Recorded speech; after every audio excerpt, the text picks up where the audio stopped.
Essa é a minha segunda participação no ciclo Mutações. E o tema da minha apresentação esse ano é a sensibilidade e o teológico político, religião e democracia. E ela se inscreve no tema mais amplo desse ano, que é a questão da sensibilidade, não é? A sensibilidade à construção de mundos. E o tema da sensibilidade, em alguma medida, já estava presente na minha apresentação do ano passado. No ano passado eu falei sobre transgressão e populismo, sempre falando sobre populismo. Eu fiz a minha tese sobre populismo, escrevi um livro sobre populismo. O populismo vai reaparecer um pouco na apresentação de hoje, não é? Mas no ano passado, quando eu falava de transgressão e populismo, eu falava de transgressão como uma transgressão estética, não é? E estética entendido aqui no sentido do Jacques Rancière como a partilha do sensível. Então a questão da sensibilidade, que é central na estética, não é, já estava presente. E a apresentação do Eugênio, eu não sei aqui, Eugênio, eu vi sua apresentação no Rio de Janeiro, mas a apresentação do Eugênio, vamos dizer, ontem ou anteontem, ela me lembrou um pouco dessa ideia da estética como partilha do sensível, quando você falava sobre o obsceno, aquilo que está fora da cena, o que não deveria estar na cena. E não é por acaso, porque na verdade eu também queria agradecer ao Eugênio, porque eu comecei a estudar a estética nesse sentido rancieriano, em grande medida por conta, por influência do Eugênio. Foi muito por conta dele que eu fui estudar Rancière. Hoje eu vou falar da estética em uma perspectiva um pouco diferente, no contexto teológico político e a partir de outros autores, né? Na verdade, como eu explico na sinopse que circulou dessa apresentação, essa conferência também serve como uma outra homenagem. Eu fiz aqui homenagem ao Danilo, mas fundamentalmente essa apresentação é uma homenagem a um pensador que nesse ano celebraria o seu centenário, do seu nascimento, que é central para a gente pensar a experiência democrática, pensar também, eu acho, o teológico político, porque ele escreveu sobre esse tema, e é o Claude Lefort, né, esse grande filósofo, pensador francês. E eu me sinto um pouco um pouco acanhado, não é? Um pouco de medo, assustado, preocupado, angustiado de falar sobre Claude Lefort, muitos, não sinônimos, mas muitos adjetivos, né? Para falar do Claude Lefort no contexto do ciclo Mutações. Porque o Lefort eu acho que é um autor riquíssimo e que tem muito a oferecer ainda. Eu acho que, inclusive, ele podia ser mais explorado ao redor do mundo. Mas no Brasil nós temos muitos lefortianos, muitas pessoas que estudaram com Claude Lefort. A gente pode pensar a Marilena Chauí, Sérgio Cardoso, Adalto Novaes mesmo, amigo pessoal do Claude Lefort, tantos outros. Se eu fosse listar todos, poderia passar a palestra inteira só listando. Liliana também foi aluna do Claude Lefort, é verdade. E então no Brasil ele é bastante conhecido. Então eu me sinto um pouco acanhado de falar sobre a obra dele e até tecer algumas críticas no final à obra dele, diante de pessoas que sem dúvida conhecem o seu trabalho melhor do que eu, não é? Então tem um friozinho na barriga. Bem, o Lefort, ele falou relativamente, pensando no conjunto da sua obra, ele falou pouco em termos diretos sobre a estética, não é? O tema, ele aparece, sobretudo de maneira indireta, ele aparece claramente num livro que ele escreve em homenagem ao Merleau-Ponty, que foi então o seu professor, em alguma medida, a sua inspiração. Um livro, inclusive, que foi o Adalto Novaes que me sugeriu ler. Eu não acho, no entanto, que nós estejamos distantes da perspectiva do Eugênio, da perspectiva do Rancière, quando nós falamos de estética pelo lado do Lefort e do Merleau-Ponty, porque para o Merleau-Ponty, eu acho que também para o Lefort, ele não parece ter uma discordância, a estética, ela não é apenas um campo específico da filosofia, ela também não é só um verniz, uma questão que fique na esfera das aparências, mas, na verdade, ela diz respeito a uma dimensão constitutiva da experiência humana. Inclusive, vai muito além da arte. A gente fala, às vezes, de estética, pensa na expressão artística. E, claro que a expressão artística é muito importante para a gente pensar a estética, mas a estética vai para muito além disso. Nós vivemos, nós acordamos de manhã e nós morremos esteticamente, em alguma medida. Porque a estética, ela se refere à forma como nós percebemos e nos relacionamos com o mundo que nos cerca através dos nossos sentidos. Então, a questão da sensibilidade é uma questão estética. No caso do Merleau-Ponty, que vai influenciar muito o Lefort, ele vê a percepção não apenas como uma recepção passiva, não é, de estímulos sensoriais, mas existe uma dimensão de um engajamento ativo do sujeito com o mundo que o cerca a partir dessa relação do corpo com com os símbolos, não é? E essa experiência estética, ela pode assumir diversas formas. O que tem me interessado nos últimos anos é pensar quais as relações, como essas diversas formas de experiência estética se relacionam com ideias como democracia, emancipação, ou o contrário, né, o contrário da democracia, o contrário da emancipação, porque existem experiências estéticas que nos fecham, que nos atrofiam, não é? Que reforçam o mundo como ele está, que reforçam e naturalizam estruturas de dominação, estruturas, enfim, desigualdades. Mas existem também experiências estéticas que vão desafiar as formas naturalizadas da vida social. Experiências estéticas que vão implicar diferentes maneiras de sentir, de ver, de perceber, de gozar também, não é? Eu vou falar bastante de psicanálise nessa apresentação. Quero mostrar como a psicanálise também influenciou o Claude Lefort para a gente pensar a democracia, a estética no teológico político. Nesse sentido, indo um pouco além do Merleau-Ponty, mas acho que de forma alguma, e do Lefort, mas de forma alguma traindo-os, eu quero apontar que o meu entendimento de estética é profundamente ligado a um debate ético. Não é? Na verdade, eu queria lembrar uma passagem, um aforisma do Ludwig Wittgenstein, o filósofo austríaco, que vai escrever no seu Tractatus Lógicos Filosóficos, em 1921. Ele vai dizer que ética e estética são uma e a mesma coisa.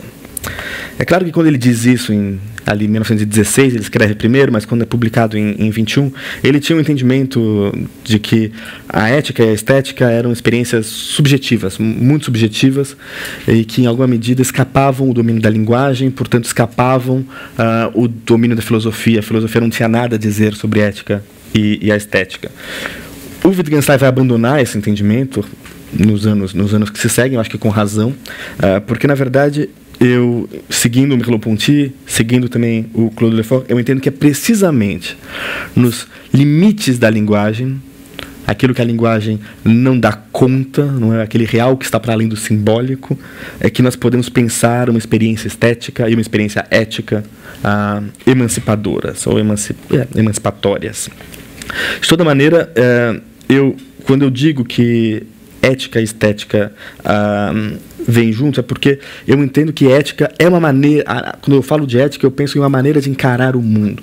E nós podemos encarar o mundo com naturalidade ou com surpresa, com estranheza. Existem diversas maneiras de sentir esse mundo. A gente pode gozar desse mundo de formas muito diferentes, não é? Então, para mim, ética e estética vão juntos. Bem, claro, eu quero tratar da questão da ética e da estética no contexto, no debate sobre religião e política. Eu quero pensar quais são as formas e práticas estéticas e éticas que a religião pode produzir, engendrar, assumir, não é? Quais são as potencialidades, as possibilidades. Para responder a uma questão fundamental, que é qual pode ser o papel da religião, do religioso, na vida democrática, na democracia. Isso eu acho que é especialmente importante no caso brasileiro.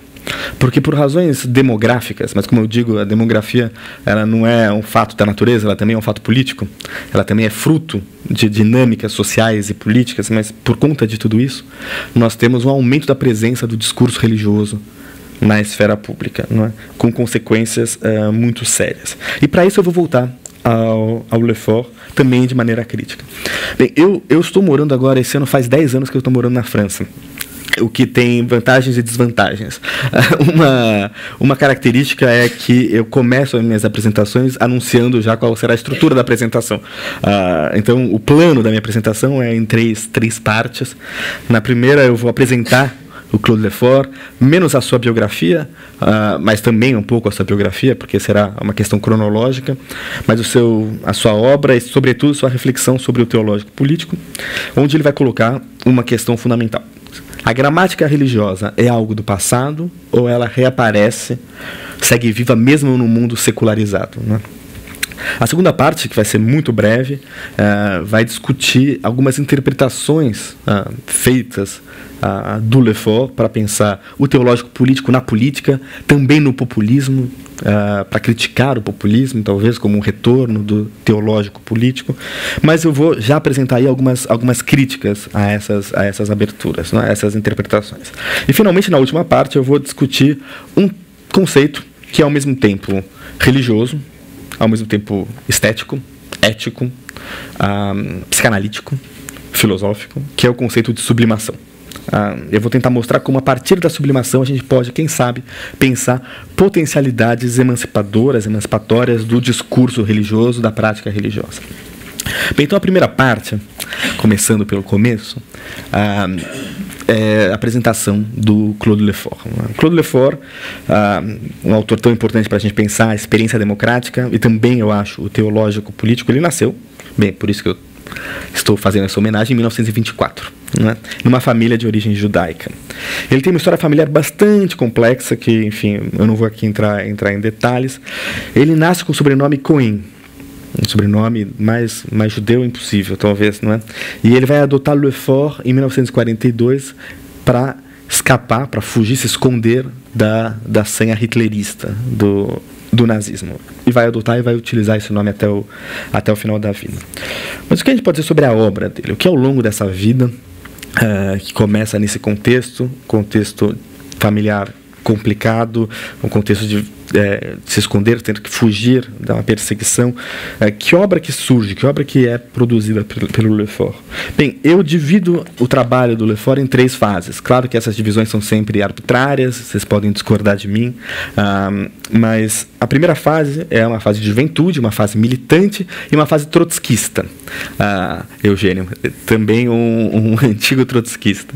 Em 1944, ele se torna trotskista. Em 46 ele vai conhecer uma figura muito importante que vai influenciar muito ele, que é o Cornelius Castoriadis, né, um grego que havia acabado de chegar na França, e os dois vão fundar um grupo e um jornal, um grupo de ação, um jornal chamado Socialismo ou Barbárie.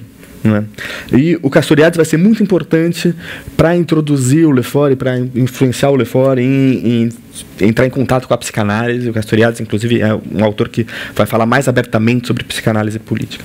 É também nessa fase jovem que o Lefort vai desenvolver um debate acirrado muito interessante com Jean-Paul Sartre nas páginas da revista Le Temps Moderne, nos tempos modernos. Inclusive, ele é convidado a escrever pelo Merleau-Ponty, é ele que abre espaço para o Lefort ter esse debate. E eu não vou entrar em detalhes do debate, eu acho muito interessante. Eu discordo dos dois lados do debate.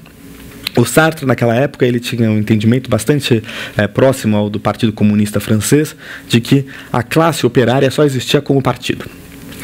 Basicamente, os trabalhadores, deixados sozinhos, eles são desorganizados, não tem consciência de classe, então é o partido que cria a classe. Então não existe classe sem partido.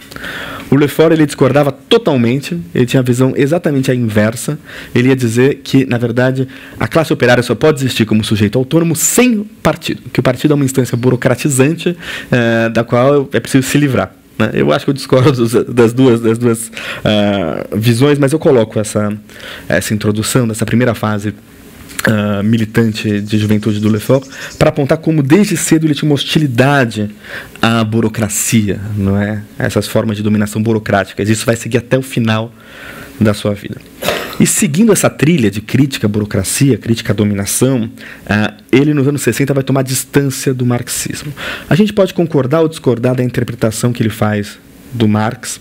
Eu acho que o Marx é um autor muito rico, que permite interpretações diversas. Mas o Lefort, aí nos anos 60 até os anos 70, ele vai entender que o marxismo tinha, talvez na sua essência, um traço autoritário. Ele tenderia a um certo autoritarismo. Porque para ele, ele vai ver o marxismo e vai entender. O marxismo tem uma noção de luta de classes. No caso contemporâneo seria o proletariado contra a burguesia, mas essa luta de classes seria calcada, em última análise, em relações materiais. Tem uma disputa pela produção material, pela distribuição, não é pela circulação, mas as dinâmicas materiais são as que determinam as relações políticas, em última análise. E ele acha que isso é um problema porque, na perspectiva marxista, há a luta de classes, mas no comunismo nós abolimos a luta de classes porque nós abolimos a questão material. Enfim, uma classe finalmente consegue não apenas produzir, mas gozar da produção. Então, uma vez que a questão material está resolvida, não tem mais luta de classe, a política evapora, a política desaparece. E para o Lefort isso é um problema. Para o Lefort seria um problema a frase do Engels lá em... o Marx já era morto, acho que em 1883, num livro chamado Anti-Düring, em que o Engels vai dizer que, retomando Saint-Simon, que no comunismo haveria a substituição do governo dos homens pela administração das coisas, porque a política, enfim, o Estado desaparece, a política desaparece. Para o Lefort isso é um problema, porque seria o fim da política. A gente vê como esse discurso, olha só, alguns políticos aqui brasileiros, ou melhor, alguns gestores, ou autoproclamados gestores, que diziam, não sou político, sou um gestor, no final das contas eles reproduzem um sonho de Engels, não é? Um sonho de Saint-Simon de substituir a política pela gestão. A gente viu bastante isso nos últimos anos, né? Mas a gente vai entender por que o Lefort, então, tinha esse medo, essa preocupação da substituição da política pela técnica. O que importa é que nos anos 60 ele vai começar a repensar o político a partir dessa crítica, usando um outro referencial, um outro autor muito, muito anterior ao Marx, que é o Maquiavel. Na verdade, ele passa uma década trabalhando num livro enorme, um livro de, enfim, centenas de páginas, acho que são 700 páginas quase, que é o trabalho e com letras pequenininhas, então, que é o trabalho da obra Maquiavel. Um livro difícil de ler, inclusive tem uma anedota.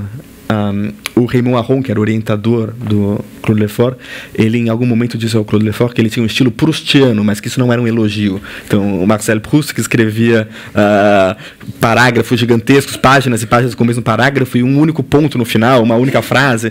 O Lefort, de fato, tem principalmente nesse primeiro e único livro que ele publica enquanto está, um livro, enfim, de começo ao fim, ele tem um estilo muito árido, às vezes, para se ler. Não é? Mas por que Maquiavel? Por que o Lefort volta a Maquiavel? Porque o Maquiavel é o pensador da cidade dividida, da cidade cindida. Cindida, enfim, para o Maquiavel, sempre a cidade, a política, a polis, ela está dividida numa disputa entre o povo contra os grandes, os poderosos, os dominados contra os dominantes. Há uma luta entre eles, um choque de desejos, ele vai dizer. E a noção de desejo que ele usa é uma noção claramente influenciada pelo Jacques Lacan.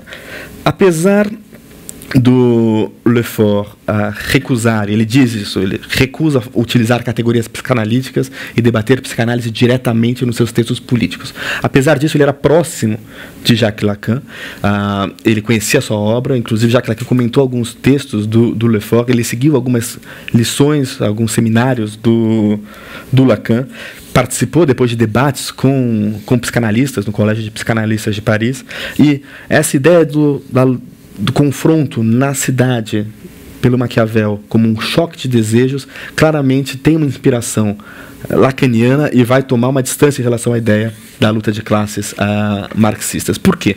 Porque quando ele fala de choque de desejo, o que é o desejo na psicanálise? Para o Lacan, pelo menos. O desejo não tem objeto, o Lacan diz. Eu não vou aqui entrar em detalhes, mas o desejo é diferente da necessidade, o desejo é diferente da demanda. Eu tenho necessidade de alimento, eu tenho uma demanda por algo, uma demanda também por comida. Enfim, tanto para a demanda quanto para a necessidade, nós temos objetos que podem satisfazê-las e que nós vamos perseguir. O desejo, de acordo com Lacan, não tem objeto. Ele vai dizer que nós desejamos o desejo do outro, nós desejamos ser desejados pelo outro. E o desejo do outro se encarna no olhar do outro, não é? Nós queremos ser vistos, reconhecidos pelo outro, capturar o olhar do outro, só que o olhar do outro é algo que não é um objeto. Não é um objeto especular, como ele diz, é um objeto não especular. A gente nunca pode ter na nossa mão o desejo do outro. Bem, o que importa aqui não é o detalhe de como o Lefort incorpora a noção lacaniana de desejo. A gente pode criticar, dizer que ela não é muito precisa, mas a ideia é que o choque de desejos não pode ser resolvido em termos materiais. Não é ter um objeto, chegar ao poder, dominar. Não. O choque de desejos, quando ele diz que a cidade é marcada por um choque de desejos, quer dizer que a luta política nunca terá uma resolução. Não há uma resolução material que pode resolver as disputas. Não é? Mas por que, afinal, valorizar tanto esse antagonismo? Por que voltar ao Maquiavel e por que talvez beber da fonte lacaniana para pensar o antagonismo? Porque o antagonismo faz surgir um tema que é central para a obra do Lefort, que é a ideia da contingência radical, da indeterminação. Eu vou explicar esse ponto, mas antes disso eu quero colocar uma pergunta. Por que nós nos referimos frequentemente, por que se refere frequentemente a Maquiavel como, em termos negativos, né?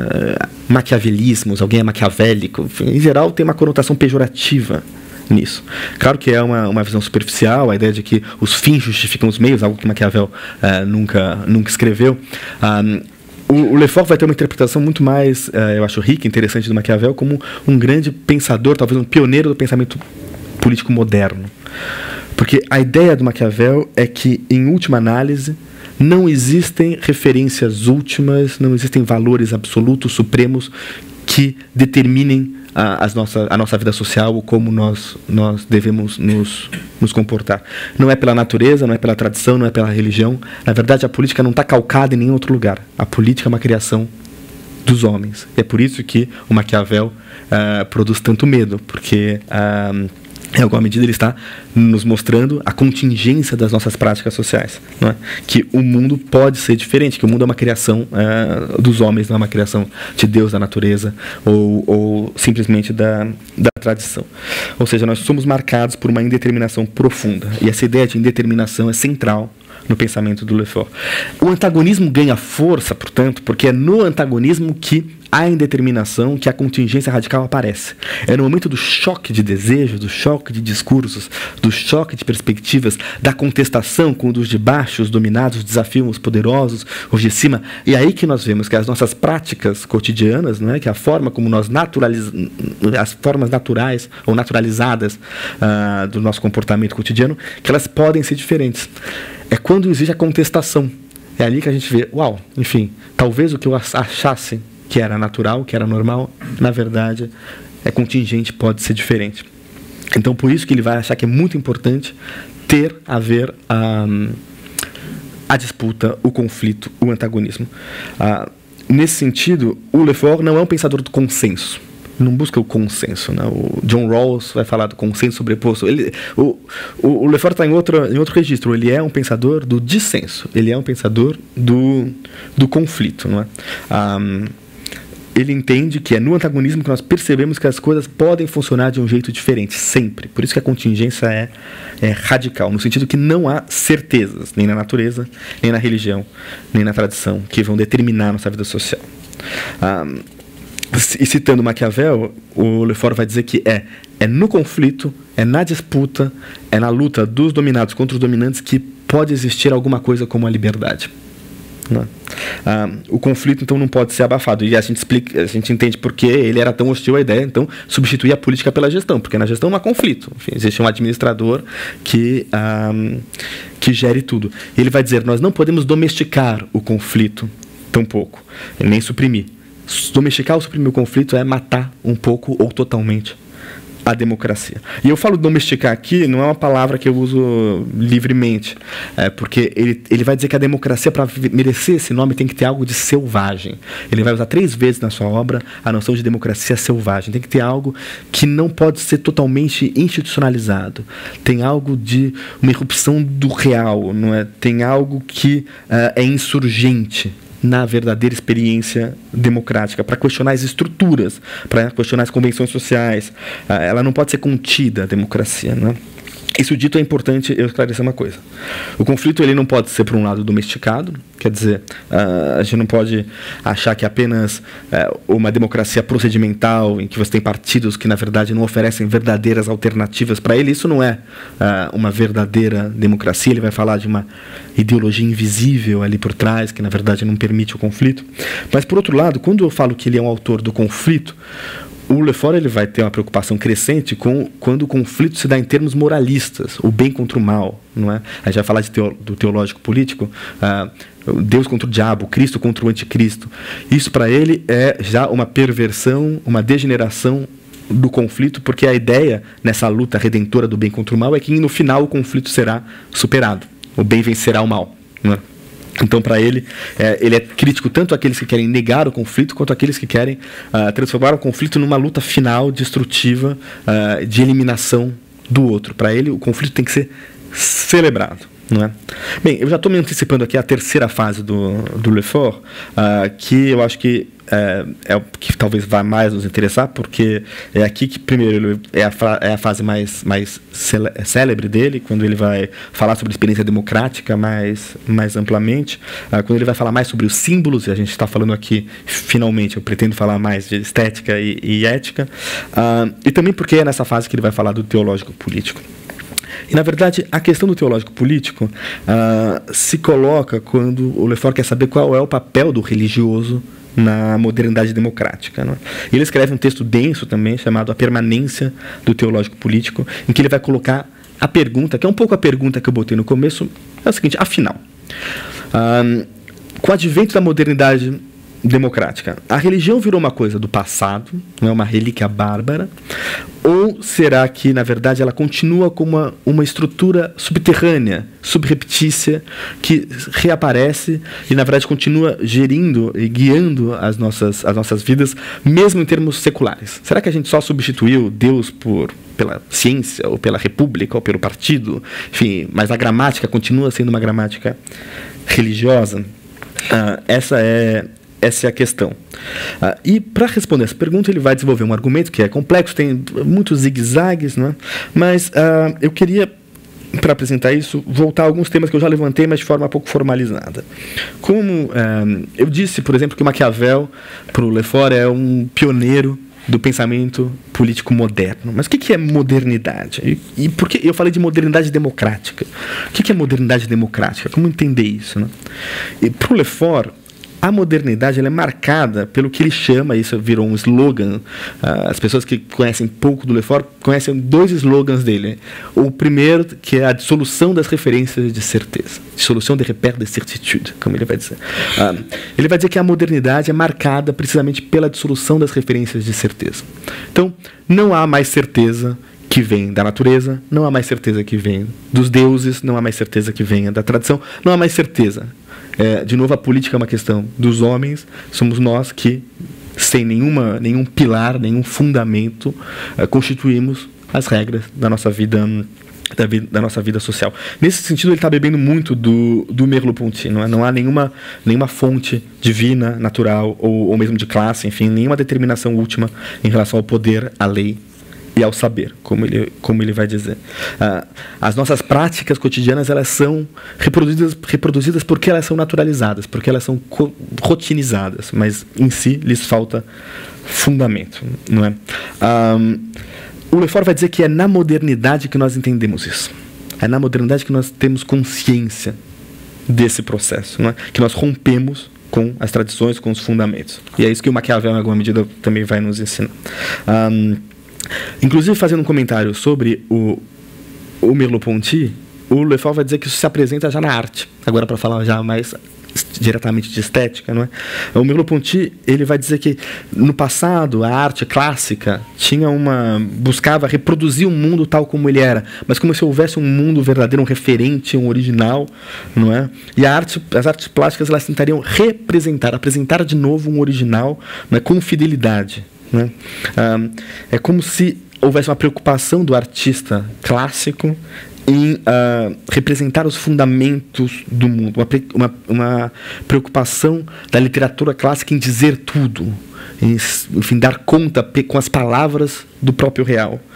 O que acontece na modernidade é que nós percebemos que há uma diferença, uma distância entre o simbólico, entre as palavras e o real. Na verdade, nós nunca vamos conseguir dizer tudo. A linguagem ela tem limites. E ele vai dizer que a arte moderna, precisamente ao se afastar do realismo, indica que essa ilusão de referência última se evaporou, né? Voltando à psicanálise, eu já usei as noções aqui, há um fosso intransponível entre o simbólico e o real, não é? Aliás, o real está nas fronteiras internas do próprio simbólico, aquilo que a linguagem nunca vai dar conta. Mas e o teológico político nisso tudo, né?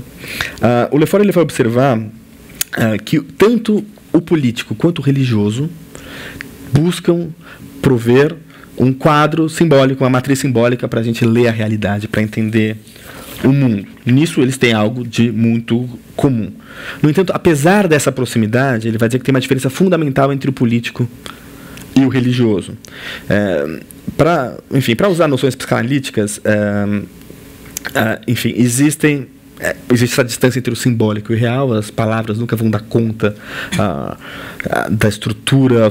Enfim, não existe um fundamento, não é? Então, todas as nossas construções simbólicas, nossa ordem simbólica, ela é contingente, e isso pode produzir angústias. Essa distância entre o simbólico e o real produz angústias. Quando a gente diz que não há mais certezas vindas de Deus, da natureza, da tradição, de onde quer que seja, isso é angustiante. E o que o Lefort vai dizer é que o religioso, diante dessa angústia, ele vai precisamente querer reafirmar, voltar à ideia de certezas. Então vai colocar símbolos, vai criar símbolos de divindades, de deuses, que serão referências de certeza.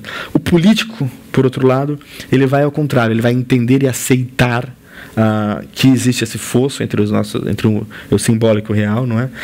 E ele vai, então, acolher, abraçar a indeterminação, abraçar essa angústia em alguma medida, e ao invés de colocar uma divindade como fonte do poder, da certeza, do saber, da lei, ele vai permitir essa dissolução das referências de certeza. E nesse cenário, para o Lefort, a democracia se torna a forma de sociedade moderna por excelência. Né? Porque na democracia é que nós temos, enfim, esse acolhimento da incerteza, da indeterminação.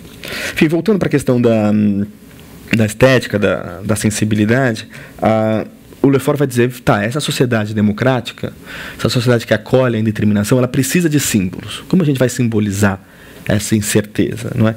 E aqui a gente se aproxima já do segundo slogan do Lefort, em que ele também é influenciado de novo pela psicanálise lacaniana. Eu vou argumentar.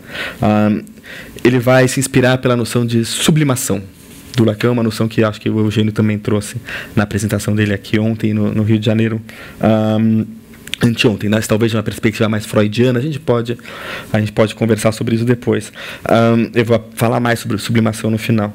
Mas o que ele vai dizer, o Lefort, é que na democracia o lugar do poder é simbolizado como um lugar vazio, um espaço vazio, um lugar que não pode ser encarnado. Para explicar isso, ele vai voltar a uma ideia clássica já do Ernest Kantorowicz, dos dois corpos do rei. Bem, a ideia é que no antigo regime, o rei, a função do monarca, do rei, do soberano, ela existe como um espaço de poder, como uma função simbólica, mas ela é encarnada pelo rei de carne e osso, pela figura, pela pessoa do rei. Então, na verdade, o espaço do poder é encarnado por alguém.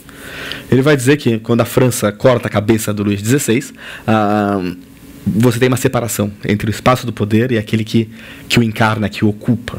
E, na verdade, ninguém mais pode ocupar o espaço do poder, encarnar o poder. Ao contrário, o espaço do poder se torna um espaço vazio, um lugar vazio do poder. E esse é o segundo slogan, por assim dizer, do Lefort, o que se tornou um slogan, que na democracia o espaço do poder é um espaço vazio, é um lugar vazio. O lugar do poder é um lugar vazio.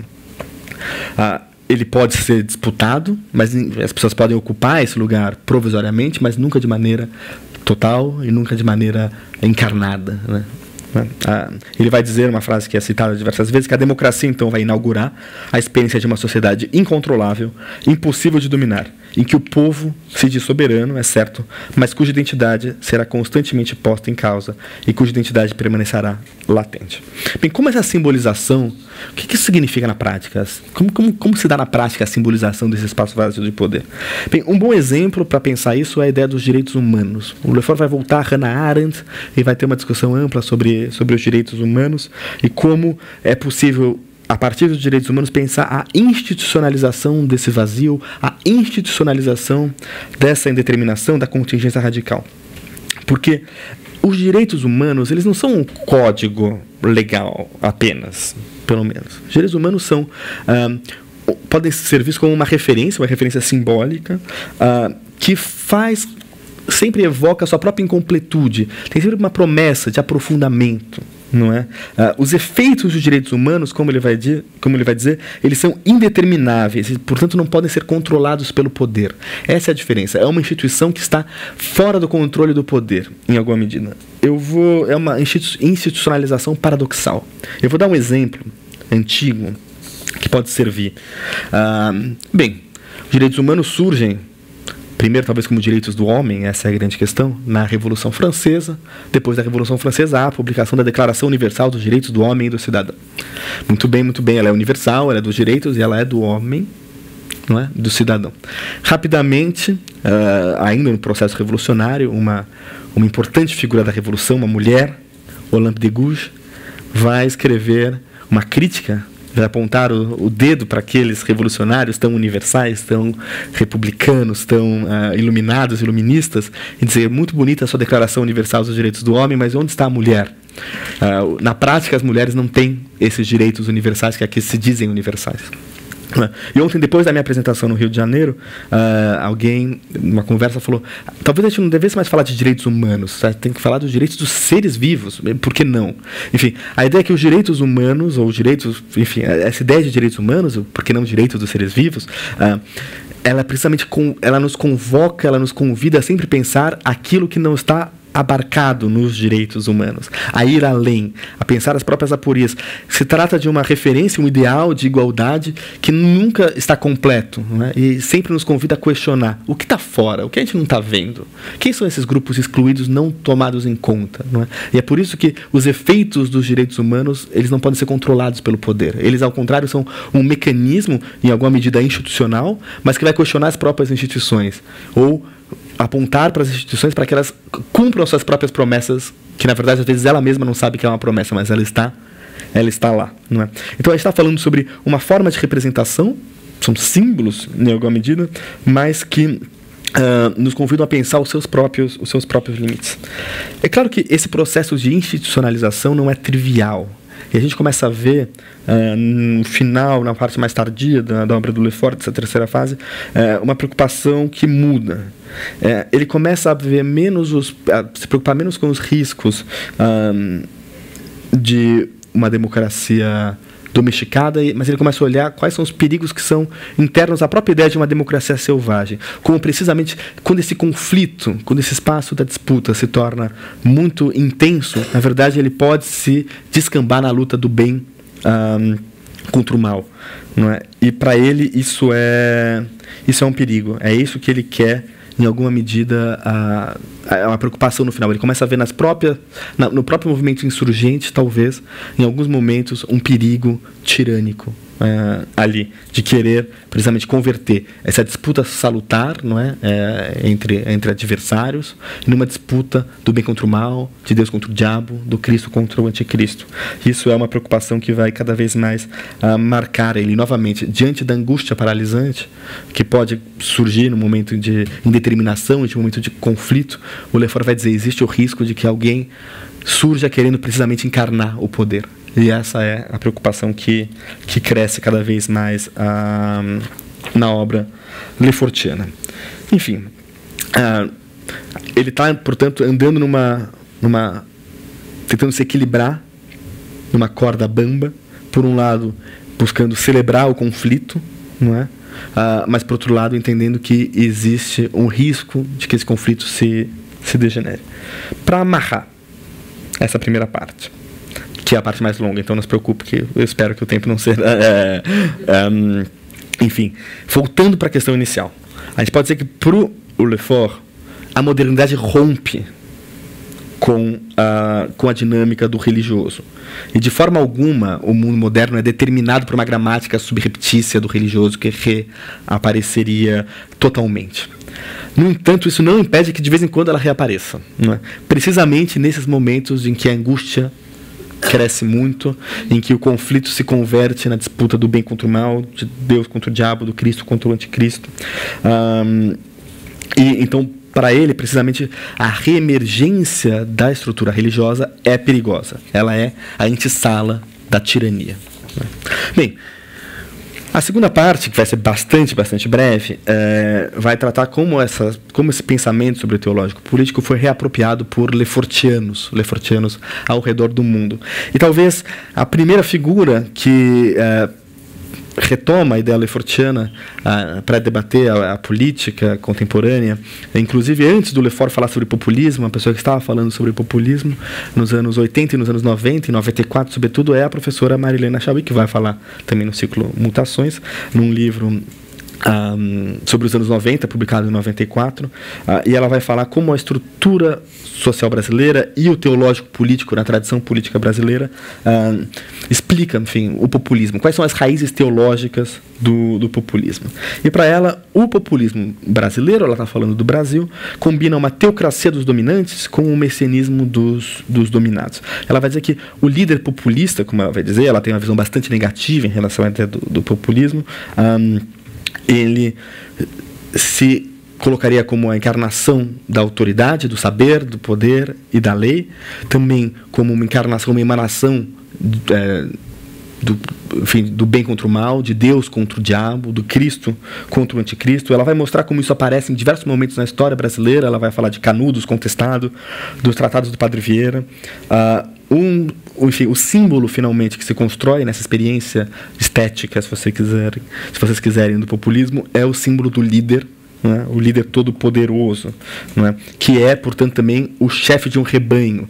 Tem uma dimensão paternalista, uma dimensão personalista que ela vai criticar. Portanto, para ela, as raízes teológicas do populismo brasileiro, o que elas nos mostram é que nós precisamos romper com a dinâmica teológica, não é? Para poder ter uma vida democrática.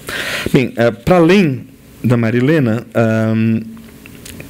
nós temos interpretações de autores como Nadia Urbinati, como Andy Arato, como o Pierre Rosanvallon, que são todos influenciados pelo Lefort, citam diretamente o Lefort, que vão falar sobre teologia política, democracia e populismo, mas eles vão colocar em diálogo o Lefort, ou em contraste, o Lefort com o Carl Schmitt.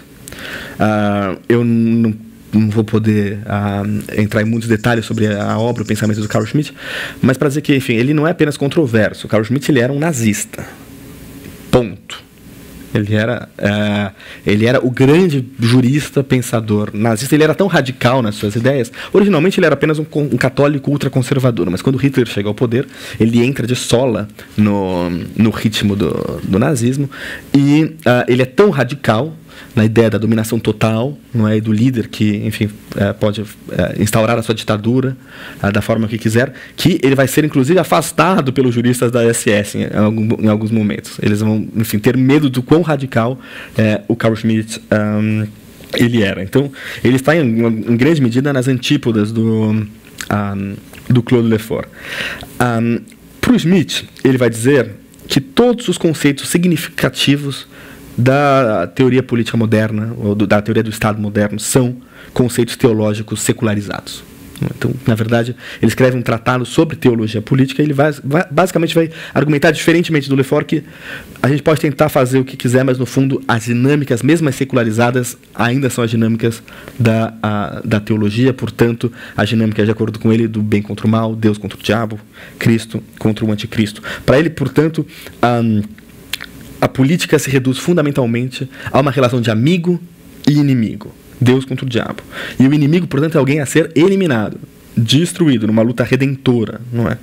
E no fim, ele vai dizer, inclusive, que a democracia, é interessante ler, para ele, democracia e ditadura são a mesma coisa. Porque para ele só existe democracia de verdade quando o líder cria o povo que vai, após isso, aclamá-lo. Então não há nem espaço para contestação. Para ele é a dimensão aclamatória, publicitária do povo que é criado pelo próprio líder, não é? E ele vai ver o poder do carisma como algo fundamental na política. O Lefort nunca debateu diretamente com as obras do Schmitt, mas muitos autores vão afirmar que precisamente, a partir do Lefort, que precisamente o populismo, e eles têm uma visão negativa do populismo, vai reproduzir a dinâmica da teologia política smithiana, não é? Nós contra eles, a destruição, o bem contra o mal. Essas análises são muito interessantes, mas eu acho que elas nos abrem espaço para fazer algumas críticas inclusive ao pensamento do Lefort. Porque eu coloco a seguinte questão: será que o religioso, será que a teologia política ela só conhece uma forma de sentir? Será que ela só conhece uma gramática, não é? Uma gramática estética? Será que ela sempre vai se inscrever na dinâmica moralista do bem contra o mal, sempre traçando essa linha do nós contra eles? Me parece, intuitivamente, que não. Que, na verdade, talvez essa reflexão sobre o teológico político e sobre o religioso em geral poderia ganhar muito de experiências e análises antropológicas, sociológicas e teológicas que fossem para além dessa gramática do bem contra o mal, do moralismo, não é? Então, eu acho que a gente precisa abandonar talvez essa perspectiva muito específica, muito eurocêntrica, muito cristã e muito dentro de um cristianismo muito específico, que eu acho que marca a obra do Claude Lefort e dos seus aqueles influenciados por ele, quando vão falar do teológico político nesses termos. Inclusive ontem foi interessante. Não, antes de falar sobre ontem, daqui a pouco eu falo sobre ontem, desculpa. Mas é interessante pensar que, no final das contas, Smith e Lefort são figuras absolutamente díspares. Um era um judeu radicalmente democrático, outro era um nazista absolutamente tirânico. Mas os dois tinham um entendimento similar sobre o teológico político. Para os dois, a gramática do teológico político é a mesma. A diferença é que o Lefort acredita que existe uma saída, que é a saída da democracia, a saída do político. E para o Smith isso não é possível. Mas veja que, para eles, o religioso é sempre tratado nesses termos, do bem contra o mal, Deus contra o diabo, né?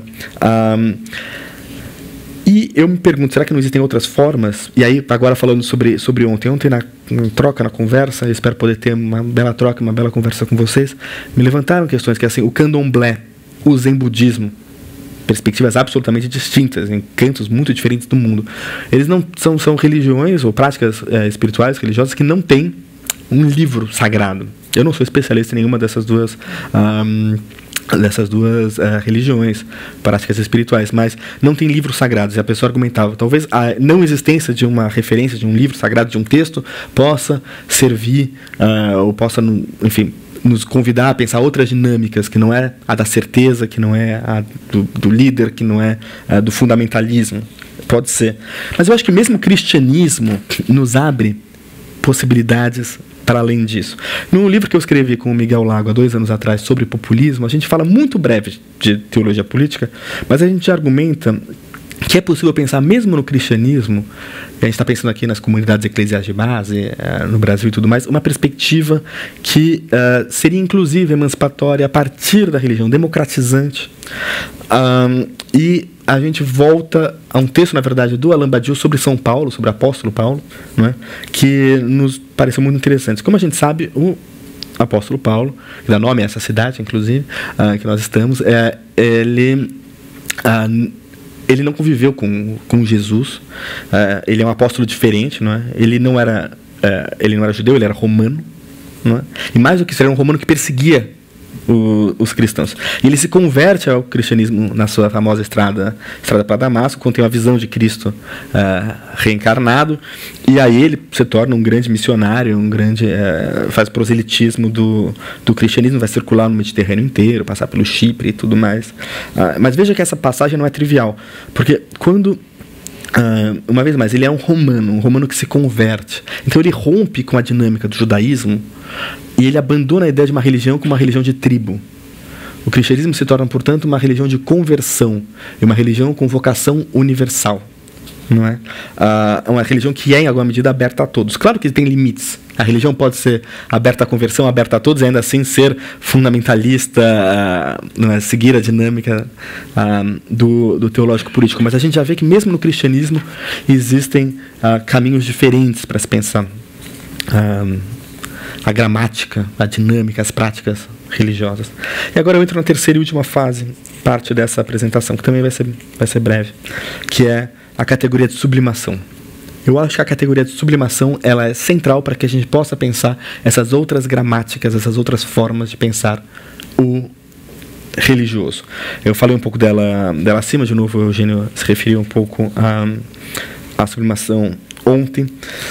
Qual a relação eu acho que a sublimação é interessante porque ela é uma categoria que é ao mesmo tempo religiosa, ética, estética, psicanalítica, filosófica. Mas qual que é o papel da sublimação no religioso, né? O sublime na tradição religiosa, ele diz respeito àquilo que nos ultrapassa, né? A uma força descomunal que nos reduz, que demonstra a nossa insignificância, não é? Nós estamos diante de um Deus que é impenetrável, não é? Na narrativa e na simbologia religiosa, o sublime ele vai surgir, portanto, como uma forma de representar o desconhecido, não é? Há uma diferença, isso é importante, entre o sublime e o belo. não é? Algo que vai reaparecer na oposição também entre o sublime e o ideal, entre sublimação e idealização.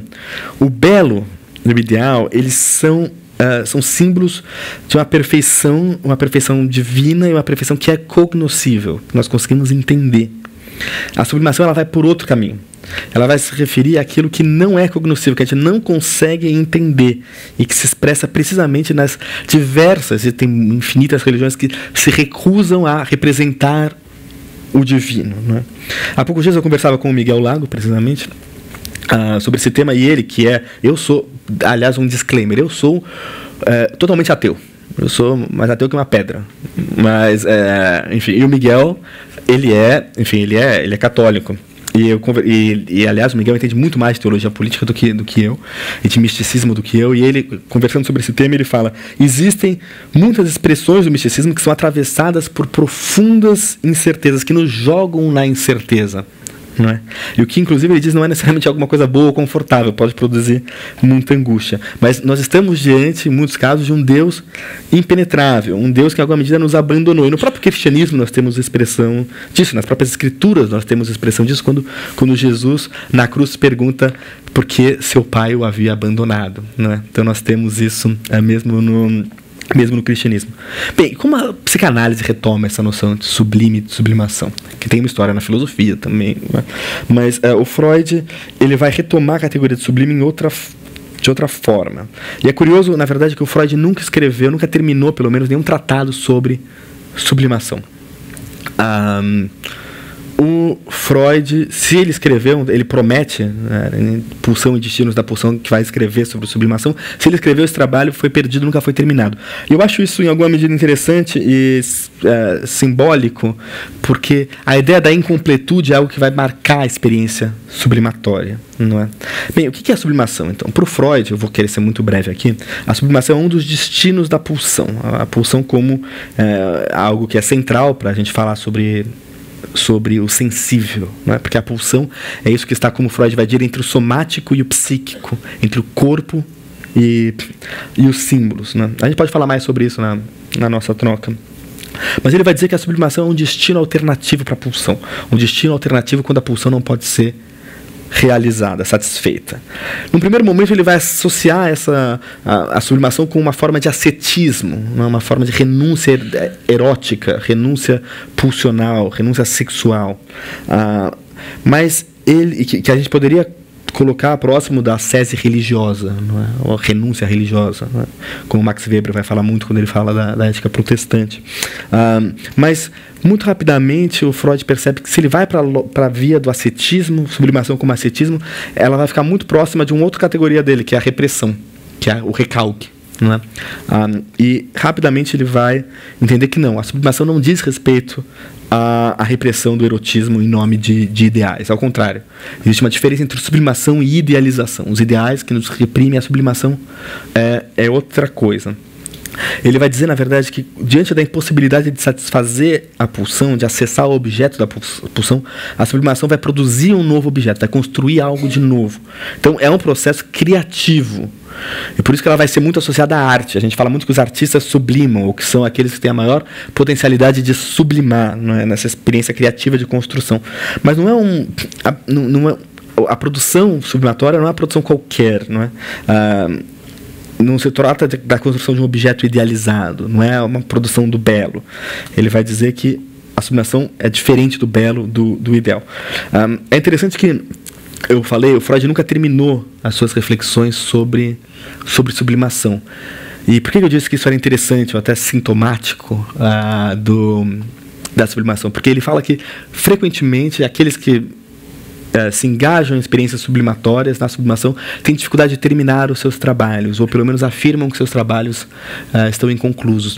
Ele vai escrever uma análise biográfica do Leonardo da Vinci, que é um dos momentos em que ele mais desenvolve a noção de sublimação, e ele vai falar que o Leonardo da Vinci era uma pessoa que tinha uma dificuldade gigantesca de terminar os seus trabalhos, de considerá-los concluídos. Afirmava que eles sempre estavam não concluídos. Então a sublimação tem algo disso. A produção artística, a produção simbólica, sublimatória, ela sempre envolve uma incompletude, algo que não está não está bem ordenado, que não está terminado, né? O Lacan, ele vai refinar ainda mais, aprofundar as reflexões do Freud. Eu acho que nos ajuda a entender melhor quais são esses objetos criados, construídos na sublimação. Ele vai dar alguns exemplos. Ele vai dizer que qualquer objeto, em última análise, pode ser objeto de sublimação. Mas os exemplos que ele dá, sobretudo na arte, são muito interessantes, porque são sempre referências a produções artísticas que fazem referências explícitas à sua própria incompletude, né? Então ele vai dar um exemplo, por exemplo, de uma escultura feita com caixas de fósforo vazias, e que, quando nós olhamos a escultura, nós vemos a evocação clara do próprio vazio. Ele vai dizer que são essas construções, esse tipo de construção simbólico que é típico da sublimação, algo que evoca a própria incompletude, ao próprio vazio. É um símbolo que evoca a ausência de símbolos, ou os limites da linguagem, né? Como eu falei no começo, a experiência ética e estética emancipatória, como eu entendo, ela precisamente é aquilo que está nas margens, nos limites da linguagem. Por isso que eu criticava o Wittgenstein, o primeiro Wittgenstein, ele mesmo depois iria se criticar, entendendo que é precisamente nos limites da linguagem, nos limites dos nossos símbolos, que nós podemos encontrar uma forma de emancipação, né? E eu acho que, de novo, o Lefort e o Merleau-Ponty já diziam isso. É isso. O Lacan, ele vai sugerir que a experiência sublimatória e os símbolos que a ela são associados são precisamente aqueles que surgem nas aporias da ordem simbólica, aquilo que se inscreve na ordem simbólica, mas põe ela em xeque, nos convida sempre a olhar aquilo com estranheza. Não é o belo, é algo que nós, quando olhamos, porque o belo nós olhamos e talvez nos admiramos, mas vemos com uma certa naturalidade. O sublime é aquilo que nos perturba, que nos tira do eixo, e eu acho que é aí que nós podemos nos encaminhar para pensar um pouco a emancipação. Ele faz essas observações no seu seminário 7, sobre a ética da psicanálise. E veja bem, quando ele mais fala sobre estética é quando ele está falando de ética. Então, de novo, eu reafirmo minha posição. Acho que ética e estética são uma e a mesma coisa. O Wittgenstein estava certo, apesar, pelos motivos errados, ele estava certo, né? E se aproxima, além disso, de uma ética da psicanálise e de uma ética, portanto, emancipadora. A gente pode aproximar esse descentramento causado pela sublimação do que o Lacan vai chamar de destituição subjetiva, da crítica da nossa própria identidade, do próprio controle que nós temos de nós mesmos, né? Ela vai promover a ideia de que nós nos deixamos afetar pelos outros, de que nós somos vulneráveis. Aliás, voltando ao Merleau-Ponty e ao Lefort, em alguma medida, a gente está próximo do que o Merleau-Ponty chamava do quiasma, o chiasma, que é uma figura de linguagem, mas ele vai dizer uma figura de linguagem em que elementos dispostos se apresentam de maneira cruzada. Mas a ideia é que o sujeito, pensado como um chiasma, ele é sujeito em dois sentidos. Primeiro, o sujeito de uma frase. Quando eu falo uma frase tem sujeito, verbo, predicado, o sujeito é aquele que executa a ação, né? que dá força ao verbo, não é? Mas o sujeito, se a gente pensar sujeito como assujeitamento, como estamos sujeitos, as duas coisas coexistem. Nós somos atores, mas nós também somos marcados e afetados pelo mundo que nos assujeita, que nos forma, não é? E eu acho que a sublimação, ela pode nos encaminhar a esse tipo de ideia. E ela vai, portanto, nos levar a outra forma de sentir, a outra forma de sensibilidade, a outra forma de gozar, a um certo gozo da indeterminação. A gente pode pensar nisso, num gozo de indeterminação. Eu já estou falando faz 1 hora, mas realmente falta apenas uma página. Então, eu vou terminar, desculpa. Ontem eu falei um pouco correndo, eu terminei 54 minutos, mas eu acho que falar um pouquinho mais calma pode ser bom. Enfim, como a gente pode pensar, então, a política a partir desses termos? Acho que já está um pouco claro, mas quando a gente fala em sublimação, a gente entende por que isso influencia, por exemplo, Claude Lefort. Quando ele fala do espaço vazio do poder, ele está, no meu entendimento, ecoando essa ideia de sublimação, a construção de um espaço vazio. Mas, de novo, é um espaço que é construído, ele não é dado. O Lacan, quando ele vai falar da construção de um símbolo que evoca a sua própria incompletude, ele vai dar o exemplo de um artesão que faz um jarro de um pote de barro com as suas próprias mãos, a partir da argila, mas é uma construção simbólica que tem um vazio dentro. O vaso ele tem um vazio dentro. Então nós estamos construindo um espaço vazio, um espaço que é uma simbolização que evoca a sua própria incompletude, não é? E bebendo nessa mesma fonte, um autor que inclusive teria algumas discordâncias com o Lefort, que é o Ernesto Laclau, ele vai falar do significante vazio. E é uma noção, eu escrevi se vocês quiserem, depois eu compartilho, eu escrevi um artigo sobre os diversos usos que ele faz dessa noção de significante vazio. Tem pessoas que acham que ele não tem nada a ver com o Lefort, eu acho que tem tudo a ver com o Lefort, eu acho que eles não estão necessariamente em pontos diferentes.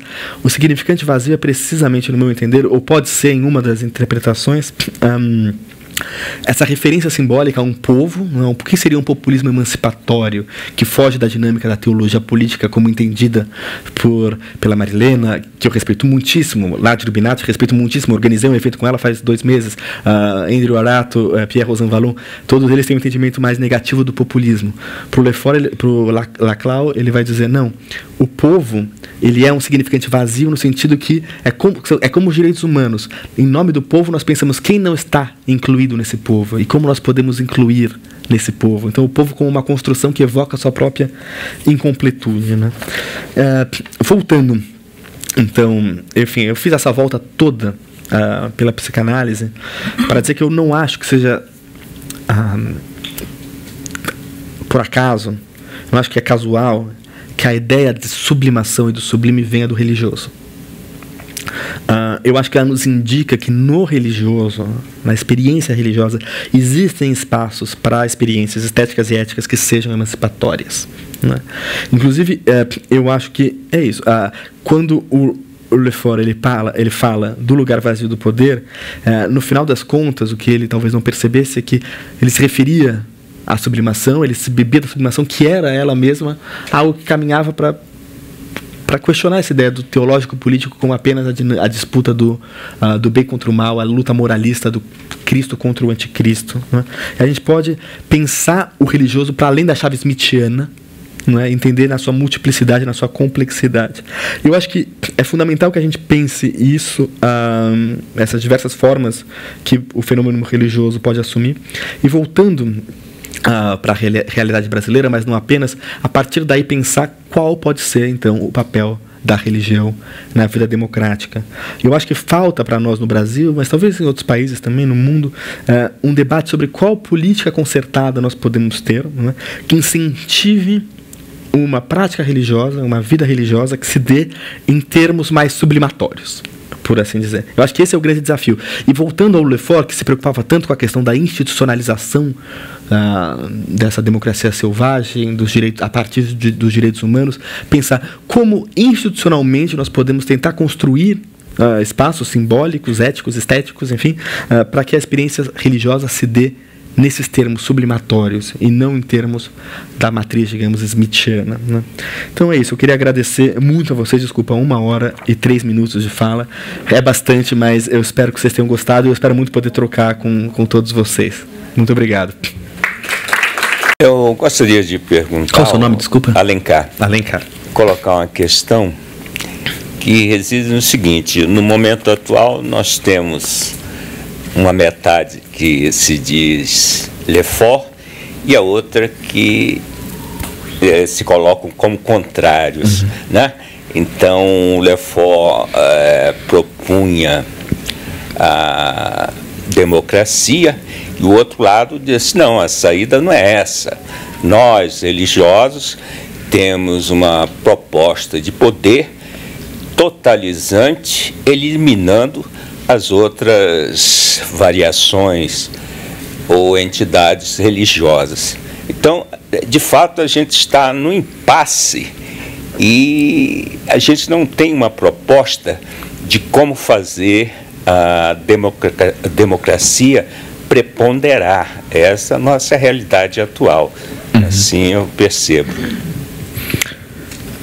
Eu concordo e é um desafio. Aliás, eu acho que eu termino um pouco colocando essa questão de maneira aberta. Para fazer um comentário a partir do seu comentário, eu acho que existe dentro desse desafio, a gente precisa pensar as diferentes maneiras de lidar com a angústia. Acho que a angústia é uma questão fundamental, porque eu entendo que se essa matriz que a gente poderia chamar de smithiana, como eu tenho chamado, enfim, em oposição à ideia sublimatória, se ela tem uma força, é porque ela promete respostas. Isso pode ser muito confortável. A gente precisa entender também por que é tão forte o discurso tirânico, autoritário, do bem contra o mal. Porque ele promete certezas num ambiente de incertezas. E existe eu acho que no nosso mundo atual, uma série de transformações que ampliam a sensação de incerteza.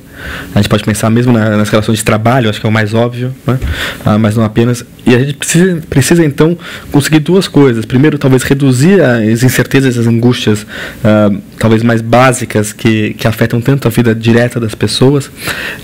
Mas também fazer com que as pessoas aprendam em outro sentido, não no que diz respeito às angústias materiais, né? As angústias econômicas, mas aprender a gozar de uma outra angústia, gozar dessa indeterminação, outra forma de sentir, né? Isso é muito importante, porque o Jacques Alain Miller, que depois, inclusive nos últimos anos, enfim, algumas pessoas às vezes no final da carreira degringolam, né? Virou um transfóbico, uma coisa terrível. Mas o Jacques Alain Miller ele faz uma distinção entre angústia constituída e angústia constituinte. É isso? Acho que é isso. Isso. E ele vai dizer que a angústia constituída, ela é paralisante. Ela nos desmobiliza e ela vai precisamente fazer com que nós busquemos a certeza, né? A angústia constituinte, ele vai dizer, é diferente. Ela é algo, enfim, é uma experiência que nós sentimos, que nós gozamos a partir da indeterminação, de entender que, enfim, existe algo que nós não controlamos, que nos afeta e nós nos deixamos afetar em alguma medida. Ele vê aí uma potencialidade emancipatória, né? E eu acho que isso tem tudo a ver com a ideia de inclusão, de aceitar o diferente, aquilo que às vezes pode parecer estranho, pode parecer obsceno, aquilo que estava excluído, a parte do sem parte, para voltar ao Rancière.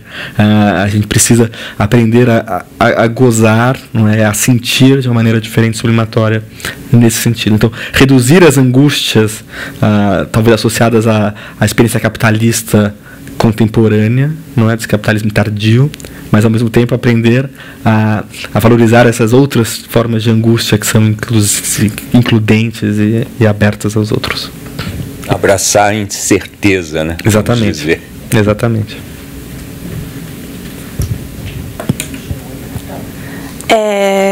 Oi, eu sou a Mara.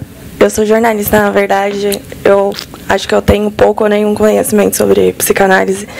Mas quando você falou do conceito de sublimação para o Lacan, eu me lembrei muito da nova teoria da comunicação do Ciro Marcondes Filho, que trabalhava muito a ideia de alteridade, que via a comunicação como um fenômeno muito mais raro do que a gente imagina, e que estaria muito relacionado, na minha cabeça, com essa coisa do que perturba e o que tira do eixo. Só assim, efetivamente, haveria comunicação. Então, eu queria saber qual é a sua visão, qual o papel da comunicação como agente dessa sublimação, se é que há algum papel. É uma excelente pergunta. Eu não sou um especialista de comunicação, mas eu acho que a gente está falando sempre do simbólico, dos discursos. E, enfim, a linguagem ela é uma construção coletiva, sempre, não é? O Freud ele vai falar em algum momento, isso criou uma série de interpretações complicadas pós-freudianos, da ideia de que a sublimação seria a produção de objetos valorizados, enfim, valorizados, comercialmente valorizados, uma coisa que depois vai ser um pouco abandonada pelo Lacan sem dúvida, mas a ideia de que o objeto sublimatório, claro que ele diz respeito àquele que o produz, mas sobretudo ele também pode ter uma mensagem que se expanda para além disso, né?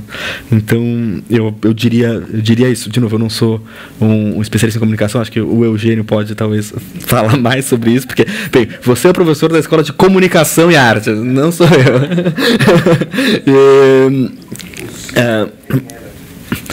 Mas... O Eugênio foi meu professor, mas eu fui aluna dele na pandemia, então ele provavelmente não se lembra de mim. Agora vai lembrar. Não, mas de fato, eu gostei que você retomou essa ideia de que eu gostei dessa ideia de que a comunicação, pelo menos eu acho que para que ela tenha uma dimensão emancipatória, ela precisamente precisa abrir os nossos olhos para ver o mundo com estranheza e não com naturalidade. Eu achei isso brilhante. Eu vou atrás então do Ciro Marcondes Filho, é isso? Eu vou atrás. Tomás, boa noite. Boa noite, prazer Caio. te rever e muito bom acompanhar a evolução do seu pensamento. É um prazer sempre te ouvir e descobrir, né, os novos pensamentos, novas ideias que você tem descoberto em diferentes literaturas.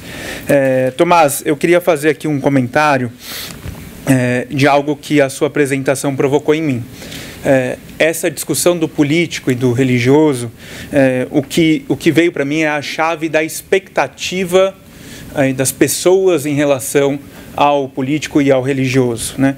E tem a expectativa, de alguma maneira, de aí no campo das incertezas ou das certezas, da onipotência, da onisciência e da onipresença, né? E o quanto nós temos isso também direcionado ao campo do político, né? O quanto nós esperamos dos representantes, né, essa função, seja eleito, seja não eleito. Também na autoridade política, por exemplo, no nível de administração pública, como um secretário de segurança pública, uma secretária de educação, a gente continua tendo essa expectativa da onipresença, da onisciência e da onipotência. O que isso nos leva aí a um desafio, né, de como pode esse espaço político ser de fato o lugar do vazio, se o que se espera é o absoluto, né? É a totalidade aí da resposta. Então, isso que eu gostaria de trazer para a conversa e escutar aqui da sua visão, somando também dois aspectos adicionais. Um deles, a perspectiva, não sei se correta ou não, algo impressionista que é o quanto que essa expectativa da onipresença, da onisciência e da onipotência, ou pelo menos a cobrança disso, se dá mais para o que é diferente do representado. Então, você cobra mais isso daquele que é diferente da sua classe ou da sua origem, né? E o quanto isso, na dualidade aí da representação, se coloca ou não. E o outro aspecto é o quanto que a gente pode esperar desse desejo, né, desse gozar da indeterminação, de pessoas que precisam de certeza em função das suas vulnerabilidades tremendas do ponto de vista socioeconômico, né? Então, quanto que a gente há algo aqui do desenvolvimento, né, social, que você tem alguma determinação em função do desenvolvimento econômico também. Tá. Obrigado. Muito obrigado, Caio. Prazer poder conversar com você, estar na sua presença. Você falou de expectativa, eu na hora me pensei numa noção psicanalítica que é da fantasia, né? E quando a gente fala fantasia, a fantasia inclusive está muito ligada à noção de desejo também, mas e também a noção de gozo. A gente pode dizer que a fantasia, como estrutura básica na psicanálise, ela vai sempre pressupor uma fantasia de um gozo pleno. Como, enfim. Então, basicamente, para a psicanálise, o sujeito, para a psicanálise lacaniana, pelo menos, às vezes eu faço essa hipostase, enfim, esse exagero. A psicanálise, pego o Lacan e transformo toda a psicanálise, que é muito mais diversa que isso. Mas para a psicanálise lacaniana, o sujeito, quando entra na linguagem, ele é marcado por uma falta de gozo, uma falta, enfim, a ideia é que quando nós nascemos, nós temos uma simbiose com a figura materna, não é? Em que, antes mesmo da linguagem, em que retrospectivamente nós vamos idealizar esse momento como um momento de gozo pleno. Quando nós entramos na linguagem, quer dizer que é o momento que o bebê precisa chamar a atenção da mãe, capturar o olhar, o amor, o reconhecimento da figura materna, não necessariamente da mãe. E a partir desse momento, quando ele entra na linguagem, ele vai estar sempre marcado pela falta do gozo pleno, que sempre reaparecerá de diversas formas. A gente pode dizer, então, que quando a gente quer efetividade, quando a gente quer, enfim, que alguém chegue no poder, a gente está sempre remetendo a essa ideia a resposta final, não é? O gozo pleno, infinito, perfeito, idealizado, que não existe, que é... Desculpa.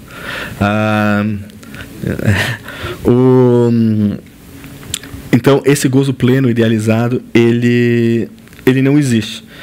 A sublimação, em alguma medida, implica aprender que esse gozo pleno, idealizado, ele não existe, mas de forma alguma pode significar a resignação. Eu acho que, inclusive, é isso. Em muitos momentos pensou que a sublimação implicaria alguma forma de resignação. O gozo pleno é impossível, então, na verdade, eu tenho que aprender a reduzir as minhas expectativas. Mas acho que não. O que muitos argumentam, e eu argumento, é que o que nós precisamos é aprender precisamente a gozar de uma maneira diferente a partir da indeterminação. E o que o Lacan e outros vão dizer é que esse gozo da indeterminação pode ser muito mais intenso do que o gozo pleno de uma vitória final. Então eu vou eleger alguém que vai fazer a América grande de novo, ou o Brasil grande de novo, ou que vai acabar com os comunistas e os cheiradores e sei lá o quê. E o que nós vemos em cada momento é que nós, o povo, elege essas figuras e sempre há uma marcação de frustração depois, e a busca por uma outra, ou então a apresentação de um inimigo externo que é o culpado da não realização desse gozo pleno. Na verdade, essa dinâmica do desejo e da fantasia, ela é infinita e ela sempre vai estar marcada por frustrações. Por isso que nós, a cada momento, escolhemos um herói, um salvador da pátria, mas sempre que vai nos frustrar. Então, na verdade, nós precisamos aprender a gozar de uma maneira diferente, que talvez possa ser muito mais reconfortante, em alguma medida, intenso. E sobre a questão do diferente, depois a gente conversa, mas porque eu preciso parar para pensar, e eu acho que entraria em uma outra seara sobre o quanto que não existe um apelo precisamente nos populismos em relação a alguém que é igual a nossa, não é? Enfim, um homem qualquer que é transgressivo, aquele que não pode aparecer. Mas o seu último ponto, que remete um pouco também a meu primeiro comentário sobre os tipos de angústia, eu lembrei da Judith Butler. E a Judith Butler, eu acho que é em Frames of War, não tenho certeza, ela faz uma distinção que reaparece em outros momentos da obra dela, de diversas figuras da precariedade. E eu não sei como traduzir isso para português, mas ela vai fazer uma distinção entre precarity e precariousness. Precariedade e... não sei, alguém que domine a língua de Shakespeare pode... enfim, e ela vai dizer que a precarity... se eu não... Precariedade e privação. Como? Precariedade e privação. Pode ser, exatamente.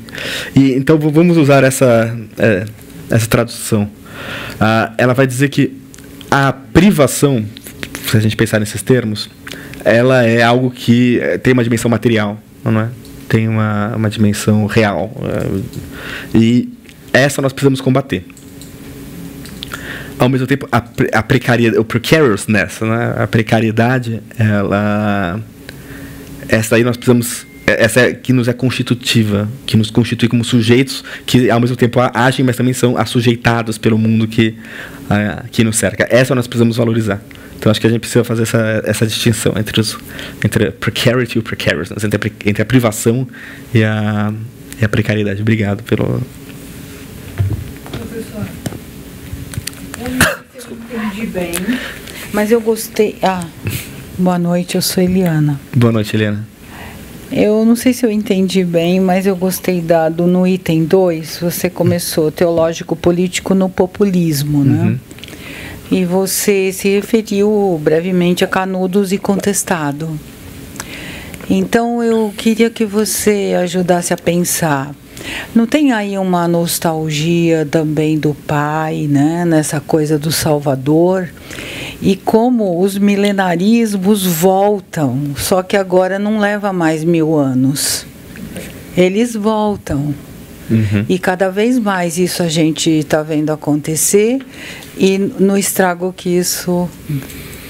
ao estrago que isto leva, né? Os milenarismos se tornaram mais curtos. Canudos e contestados voltam a todo momento e dá no que dá, que a gente tem, o que a gente tem visto por aí. Sim. Violência, aquela coisa da excessiva discordância entre as partes que são o bem e o mal, e que os dois são o mal, em última instância. Obrigado, Eliana, né? Obrigado pela pergunta. As referências a Canudos e Contestado é quando eu estou falando sobre esse texto da Marilena de 94. Então, ela que busca Canudos e Contestado, e ela vai associar precisamente ao populismo. Eu tenho 2 comentários, portanto, a fazer. O primeiro é,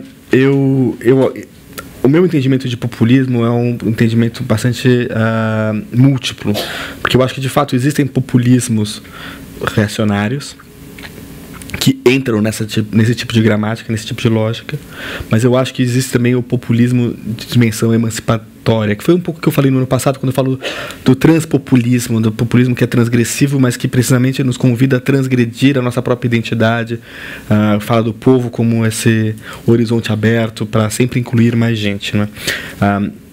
Mas, de fato, a perspectiva da Marilena com a qual eu concordo, quando diz respeito ao populismo reacionário, ela tem essa dimensão milenarista da promessa, muitas vezes do líder que vai se encarnar.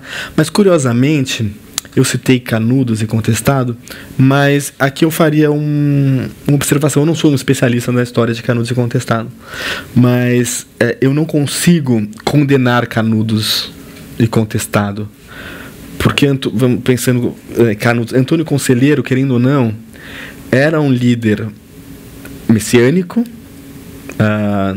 talvez, enfim, um pouco, sem dúvida, excêntrico, mas no final das contas, quando nós tomamos distância, nós estamos falando de um povo miserável, abandonado, absolutamente angustiado, em alguma medida, que se reúne ao redor desse líder, que constrói uma comunidade e que é violentamente assassinado por um poder que assim, também, se nós apontarmos o dedo para Canudos para falar que eles são loucos e descontrolados, nós estamos chancelando pelo outro lado o mal que foi feito a essa gente.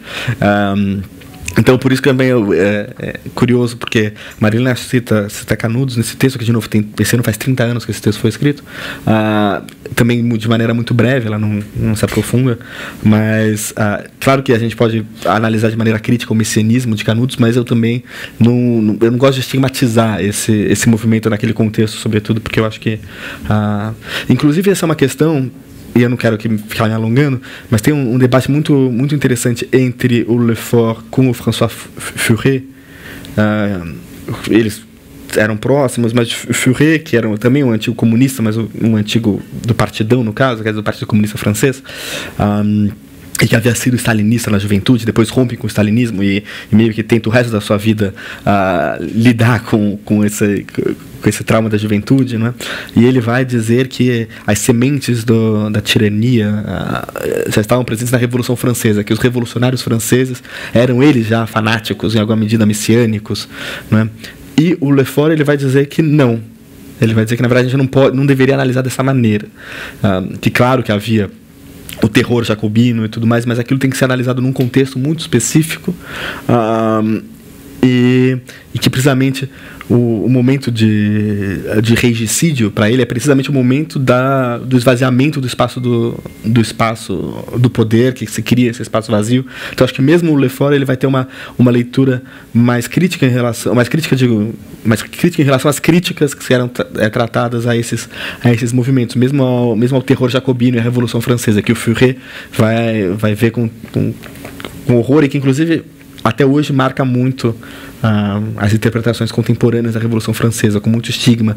E o Lefort, ao contrário, ele vai ver a Revolução Francesa como algo emancipador. Então, acho que Canudos, nada a ver, mas Canudos e a Revolução Francesa nos convidam a pensar que nem sempre as coisas são tão simples. E eu queria fazer uma pergunta a partir do que você trabalhou em relação ao populismo. Tem muito a ver com a sua pergunta. mas você não tocou numa coisa que eu gostaria de perguntar. Eu vou ser muito rápido. O seu livro com o Miguel Lago aponta mais ou menos o seguinte: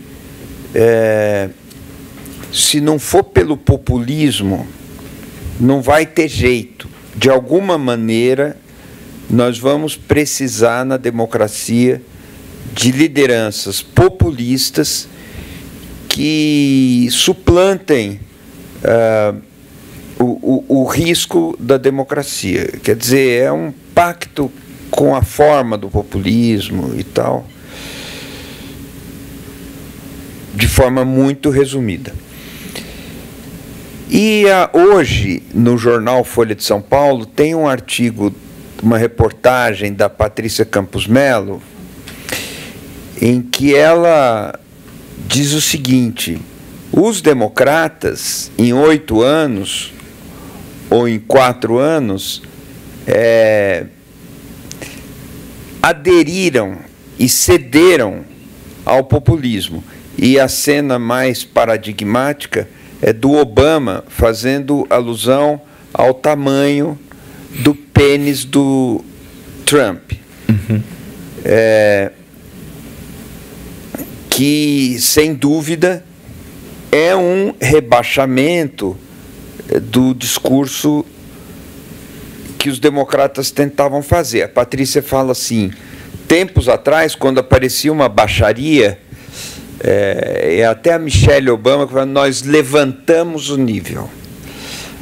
Agora, quando aparece uma baixaria, nós abaixamos ainda mais e vamos responder nesse registro. Então, eu queria ouvir você sobre isso à luz da questão da sensibilidade, da questão da sublimação, do teológico político, da democracia como a forma social da modernidade e tudo mais, usando todos os elementos que você invocou na sua exposição.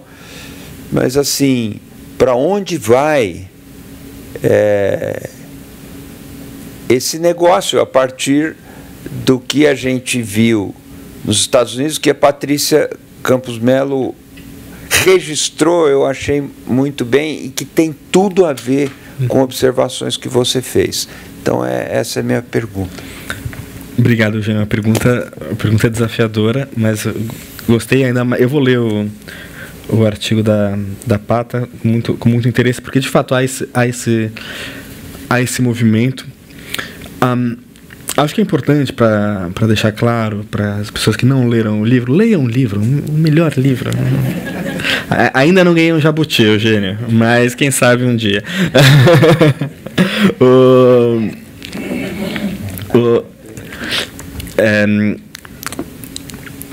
No livro a gente discute a noção de populismo de uma maneira que a gente tenta mostrar que existem populismos reacionários e emancipadores, então a gente tenta escapar dessa visão pejorativa. Mas desde que o livro foi publicado, eu desenvolvi outras reflexões, e, de fato, tem uma escola dentro dos estudos de populismo, que é a escola chamada performativa, ou estilística, ou sociocultural, como eles chamam, que vai pensar precisamente o populismo como uma dimensão da sua teatralidade. E ela vai se focar muito nos líderes, na liderança do populismo, né? Então, como que eles se comportam. E um autor, por exemplo, chileno, se não me engano, ele está no Chile hoje, o Pierre Ostigui, ele vai distinguir o populismo como, enfim, naquela distinção entre a alta cultura e a baixa cultura, a cultura popular. O populismo ele iria celebrar a cultura baixa, as baixezas, a baixaria, se você quiser, contra a alta cultura. O Benjamin Moffat, um outro, vai falar sobre os maus modos. Os populistas seriam mal comportados, romperiam com a forma normal de se fazer política. Eu acho que é super interessante tudo isso, eu assino embaixo, mas eu acho que essa perspectiva ela tem uma limitação, ou pelo menos ela pode ser expandida, que ela não percebe a outra dimensão da transgressão populista, que não é apenas a transgressão das práticas, então fazer uma piada chula e tudo mais, mas que é o fato de que o populismo é capaz de trazer para dentro da esfera pública setores sociais que estavam invisibilizados. E aí a gente retoma, e eu tenho retomado a ideia de subalternidade do Gramsci. Eu falei bastante sobre isso no ano passado, aqui no Ciclomutações. Os subalternos, como aqueles que estão fora da ordem simbólica. A gente pode pensar em grupos como, minorias, ou nem às vezes minorias, grupos étnicos, de gênero e tudo mais, raciais, que são muitas vezes invisibilizados, estigmatizados, que podem entrar na política. Também existe a ralé, que são os grupos reacionários que não podem aparecer, que vão para a política. Mais recentemente, inclusive muito inspirado pelos trabalhos da Rosana Pinheiro Machado, que deu uma entrevista muito interessante. Eu discordo da noção de populismo dela, mas saiu hoje, eu acho, no UOL, para Carla Gimenez, que ela fala sobre a eleição de São Paulo agora, e ela fala sobre um outro grupo que eu acho que também passa por um processo de invisibilização, que são os precários. Não é? O trabalhador precário que perde seu modo de organização. E por que eu digo isso? Porque eu faço toda essa volta. Eu acho que existe uma ligação, talvez precise ser mais bem formalizada, entre o apelo da transgressão desses líderes, dos Javier Mileis, dos Bolsonaros da vida, e por que não dos populistas emancipadores, com processos de invisibilização. É porque nós temos processos de invisibilização que talvez esses discursos de ruptura tenham mais apelo, né? A gente vive numa era populista porque eu acho que nós vivemos uma era de precarização crescente, de invisibilização, de desorganização. O Gramsci, e não apenas o Marx, também, enfim, na vertente marxista, a oposição entre classe e massa também a diferença entre organização e desorganização. A massa ela é desorganizada. Com a destruição dos sindicatos, a gente tem um processo de massificação. E a massa, pelo fato de ser desorganizada, ela carece de recursos simbólicos para atuar. Acho que nós vivemos processos de massificação. E nesse processo de massificação, de invisibilização, de precarização, tudo isso vai junto. Acho que explica por que a gente vive numa era populista. Porque a gente precisa de líderes que consigam, a partir das suas performances corporais, falar com esses excluídos, que são, talvez, enfim, para usar o Ostigui, esses que estão contra a alta cultura, que estão embaixo, né? E por isso eu acho que é muito interessante pensar também a história da América Latina. Porque, por um lado, a gente pode pensar que são fenômenos novos, e, de fato, existem figuras que não apareceriam há 70 anos atrás, mas quando a gente vê a história da América Latina, a história do Brasil, sobretudo, nós vemos que já nos anos 50, quando o Jaguaribe vai falar sobre o Adhemar de Barros, no primeiro texto sobre populismo na história do Brasil, ele vai falar o Adhemar de Barros com a sua vulgaridade. Os populistas são vulgares, né? E por que eu acho que é importante ver a história da América Latina? Porque a história da América Latina é a história da precarização. A história da América Latina é a história da desorganização do trabalho, em alguma medida. Pensando, aliás, a Liliana teria muito mais a falar sobre isso do que eu. Hoje em dia, e essa é uma crítica que eu faço, eu estou trabalhando num projeto agora para traduzir clássicos do populismo latino-americano para o inglês. Porque eu acho que o norte global, o anglo-saxão, não conhece a história da América Latina e nem a produção intelectual latino-americana. E, na verdade, as dinâmicas que nós vemos acontecer hoje no centro do capitalismo são, para nós, uma quarta-feira de manhã normal na América do Sul, no Brasil. Por isso que o populismo começa a aparecer nos Estados Unidos, aparecer na Europa, mas para nós, a gente tem um século de história de populismo. No Brasil, na Argentina e em tantos outros países. Porque as relações sociais na periferia, elas sempre foram, enfim, diferentes. E é isso. Então, não sei, eu acho que eu não consegui responder a sua pergunta, mereceria um livro. Talvez será o livro que eu vou escrever e vou ganhar como você, o meu jabuti, mas espero ter conseguido responder um pouquinho. A pergunta que eu vou fazer, você pode dizer, fica para próximo encontro, não é?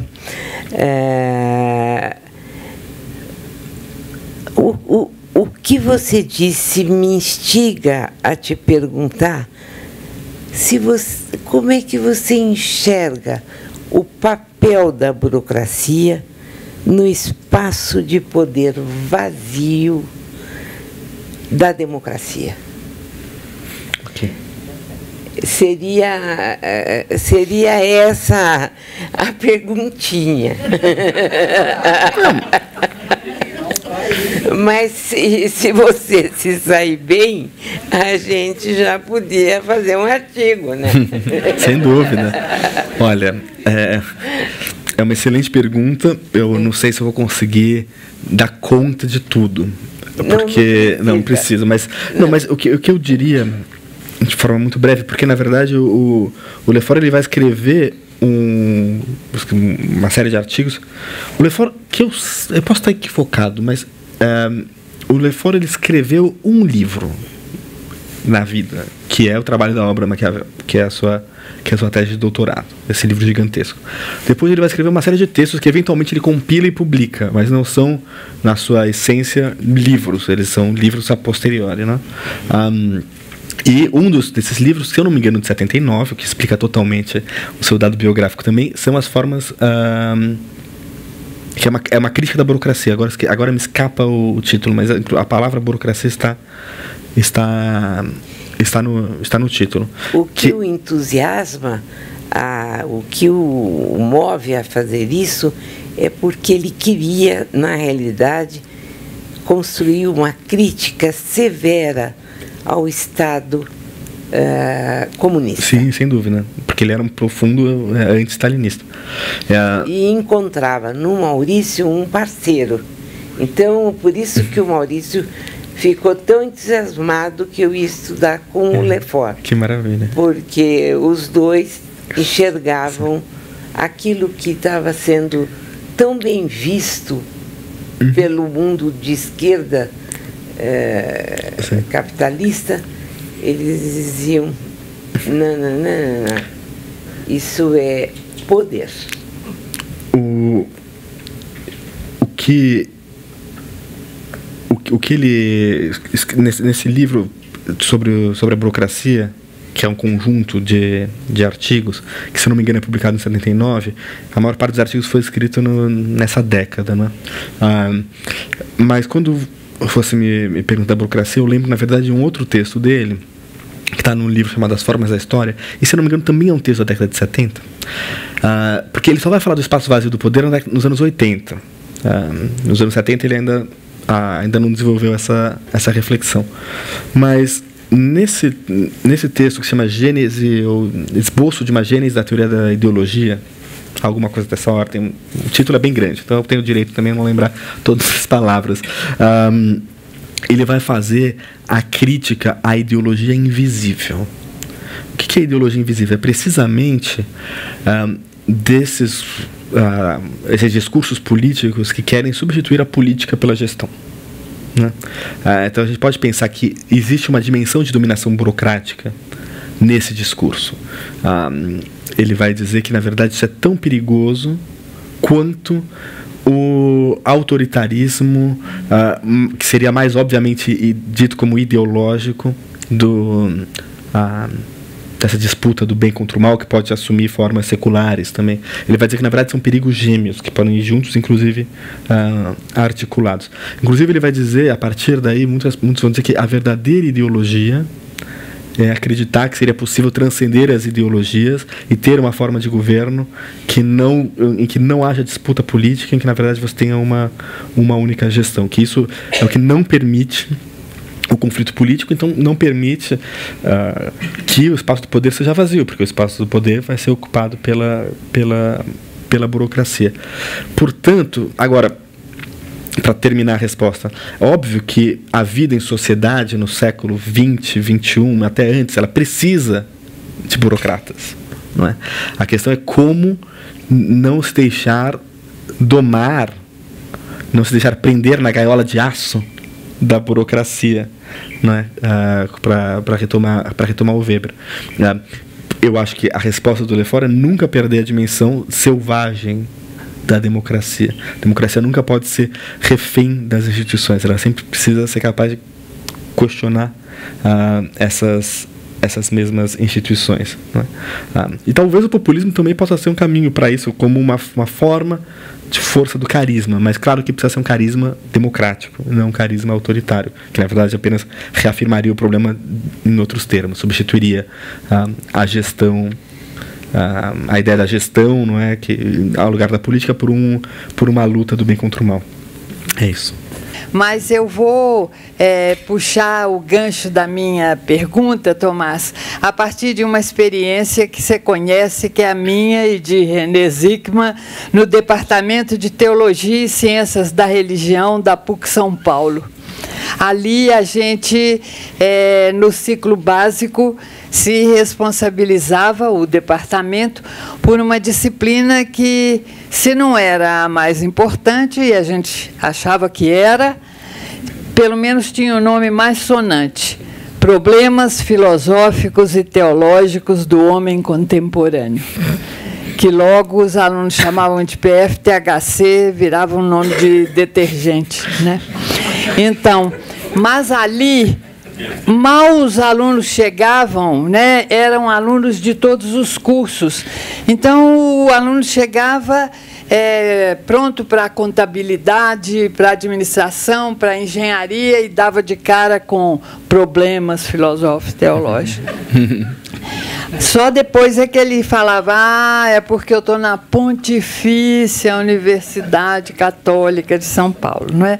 Mas conto isso porque o aluno chegava e ele falava: lá vem a religião, né? Porque é claro.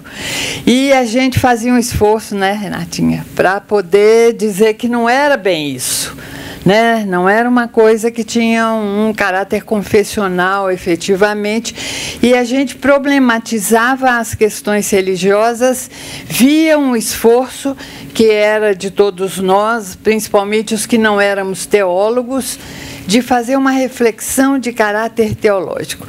Por que faço a introdução? Porque cruzam-se na sua fala os termos teologia, religião, dimensão teológica, questões religiosas. Você fala numa dimensão religiosa que se aproxima, tem uma perspectiva na democracia, e fala de raízes teológicas do populismo. Por que isso eu acho que a gente teria que, em algum momento, precisar mais? Porque você faz referência também a uma atitude moralista, né, que existe na perspectiva religiosa e que não é bem numa perspectiva teológica, digamos assim. Porque na teologia eu me aproximaria mais da ética, que não é a mesma coisa que a moral. E estou pensando, por conta da ética ser a estética que você mencionou, percebe? Que aí eu trabalharia o sensível de uma forma diferente. Fiquei pensando isso. Essa rica fala que você trouxe me instigou nesse sentido, sabe? De como é que eu supero essas questões, né? Brigadíssima. Eu que agradeço. Fê, eu não sei se eu consigo te dar uma resposta. Que você pense. Eu vou pensar. Eu acho que tem uma questão, de fato, terminológica, e o Adalto sempre pede, e eu terei em algum momento que produzir um texto a partir dessas minhas notas, breves notas aqui. E, obviamente, quando for ter que escrever esse texto, eu vou precisar, talvez, fazer um refinamento terminológico.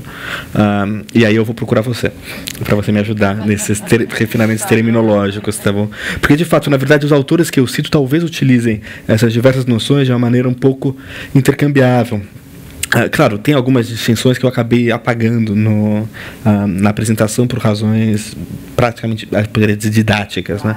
O Lefort vai distinguir a política, o político, vai falar o religioso, a religião, mas ao mesmo tempo ele não tem uma grande distinção entre o teológico e o religioso. Para ele são não sinônimos necessariamente, mas não está necessariamente claro. Então eu vou conversar com você depois, quando eu tiver que. Mas nessa perspectiva. Sim. Da ética e da moral. Uma coisa é. Sim, moral, mas sim, né? sim. Mas se eu posso, em minha defesa, entre muitíssimas aspas, o meu argumento final, talvez para concluir, e o que eu quis mostrar aqui é que esse ateu que vos fala, apesar de, enfim, não acreditar em nada em termos espirituais, eu não acho que nós devamos estigmatizar nem o religioso e muito menos o teológico. Eu acho que o problema dessas perspectivas, que são fundamentais para a gente pensar a democracia, é que no final, quando elas tratam do teológico político, elas entram na chave smithiana, que eu acho que é insuficiente. A gente precisa pensar precisamente o fenômeno religioso e teológico em outras, enfim, a partir de outras matrizes também. É isso. Obrigadíssimo.